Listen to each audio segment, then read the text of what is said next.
বুধবার ভোররাতে ও সকালে ধর্ষিতার বড় বোনের অভিযোগের ভিত্তিতে পুলিশ অভিযান চালিয়ে আশুলিয়ার নয়ারহাট ও খুলনা থেকে 4 জনকে আটক করে। আটকেরা হচ্ছে শাহরুফ, আলামিন, জাকির ও রাকিব। তাদের বাড়ি আশুলিয়ার ভাদাইলে। সরেজমিনে ঘটনাস্থল ভাদাইলের গুলিয়ারচকে গিয়ে দেখা যায় দূরসম্পর্কের চাচাকে নিয়ে ধর্ষণের স্থান পরিদর্শন করছে পুলিশ।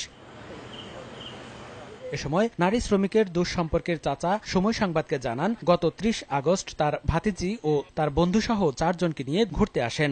গুলিয়ারচক মসজিদ সংলগ্ন এলাকায় আসলে অজ্ঞাত 10-15 জন কিশোর তাদের পথ রোধ করে দাঁড়ায়। এ সময় তাকে ও তার বন্ধু আতোয়ারকে মারধর করে আলাদা করে রাখে। পরে তার ভাতিজি ও বান্ধবীকে নিয়ে যায়। সন্ধ্যার পর ভয়ভীতি দেখিয়ে ছেড়ে দেওয়া হয়। 1 মাস পর ধর্ষণের ভিডিও অনলাইনে ফাঁস করা হলে বুধবার রাতে পুলিশ তাকে ও তার ভাতিজিকে থানা হেফাজতে নিয়ে আসে। আমরা ছেলে ছিলাম, 2 জনকে মারছে, মারা একটা মেয়েকে এখানে নিয়ে আসছে, আর ওখানে একটা মেয়েকে ওখানে রাখছে, আর আমাদেরকে মারা ওখানে রাখছে রাখা। তারপরে 5টার পরে যে আজানের 5টার আজানের সময় আমাদেরকে আবার পাঠিয়ে দিছে।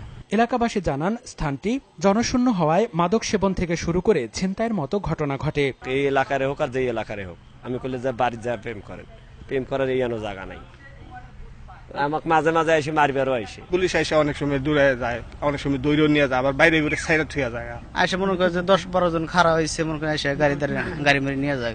আর এই ঘটনায় আশুলিয়ার নয়ারহাট থেকে 3 জন ও খুলনা থেকে প্রধান অভিযুক্ত শাহরুফকে আটক করা হয়েছে। সময় সংবাদ, সাভার।